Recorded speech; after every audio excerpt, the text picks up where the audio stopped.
Spiritual aspect of the Major Arcana. There is a sequence in the Major Arcana, a hierarchy.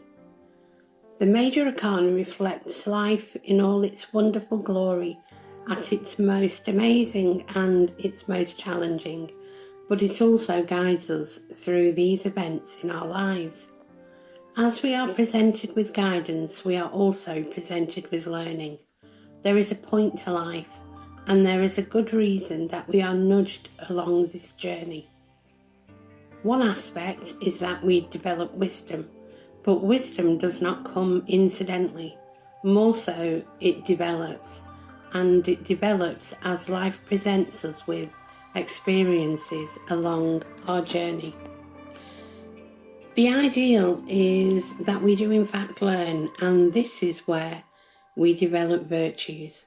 The concept and theology of virtue was originally introduced by Aristotle, 348 years BC to 322 years BC. The Greek philosopher was also a student of Plato's and incidentally teacher for Alexander the Great.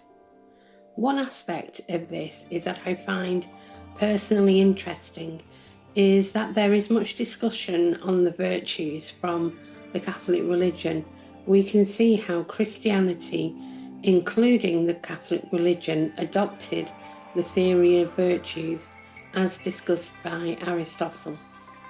We can also thank the Renaissance period for breathing life into this understanding by the stroke of a brush to many of the ancient philosophies. To show appreciation to this, I have used some of the stunning images from the London Art Gallery in this course. The first image that we can see is of the painting of Temperance, painted by Luca Giordano in the early 1680s, and this painting is in the National Gallery in London. In this painting, Temperance, which is one of the 4 cardinal virtues, holds a bridle and a clock and stands beside an elephant. Sobriety holds a key and rests her foot on a dolphin. Meekness, well, possibly, receives flowers. The figures at the bottom of the composition represent sloth, envy, and hunger. In the sky above are voluptuousness, youth, and tranquility. Temperance helps to develop the appetite part of the soul and contributes to prudence. Fortitude, strength, helps to develop the will part of the soul and contributes towards prudence. Justice helps to develop the reason part of the soul and contributes to prudence. Prudence is the culmination of all the virtues, the highest considered virtue. The development of these virtues brings a unified balance, and this we can then say is prudence, as represented by the Tarot World card. Prudence comes from the Latin prudentium, meaning having foresight and wisdom. The wisdom is described in the World card, but we will look more at this as we progress through the journey. What we will discuss with this journey is the role of Justice, who represents the soul of reason. How do we describe true justice? As we know from our understanding of the Justice Tarot card, it represents fairness. If we possess the virtue of justice, then we know how to treat others in our lives, and we will treat people fairly. Fair will be more based on doing right by someone because this is what they deserve. Personal bias does not come into it. If we have an intrinsic scale on how our considerations for others are measured and measured fairly, equally, can we feel confident that we are just in our dealings in all matters? And here we can see the image of the painting Time Unveiling Truth by Jean-Francois de Troyes.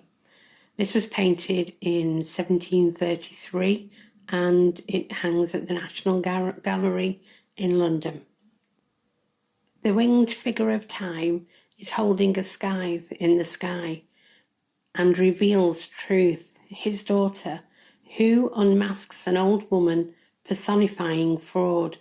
The 4 cardinal virtues kneel in tribute at Truth's feet. Fortitude rests by a lion, which symbolizes her courage, while Justice carries a sword and scales, which refer to her power and impartiality. Further back, Temperance carries a pitcher of water, which signifies abstinence, and Prudence carries a snake, an allusion to her wisdom. In the top right-hand corner is a building which recalls the Pantheon in Rome. Each major arcana card sits in position. One card trumps another within this sequence and hierarchy, and each has a purpose. You will see further along the course that I have put together a table that shows the majors in 3 groups of 7. This too corresponds with the observation made by the occultist Comte de Mallet, who recognised a division of the 3 groups of majors into distinguishable parts. This is according to Robert Place in his book Tarot History, Symbolism and Divination. You will see that the Fool is positioned apart from the 3 groups. The reason for this is that the Fool is not part of the 3 groups. This is a separate energy, unnumbered, and more so the energy of potential. The energy of the Fool is discussed in many references and stories of her journey through the major arcana. We have referenced the Fool as the new soul, which we have already discussed in an earlier session.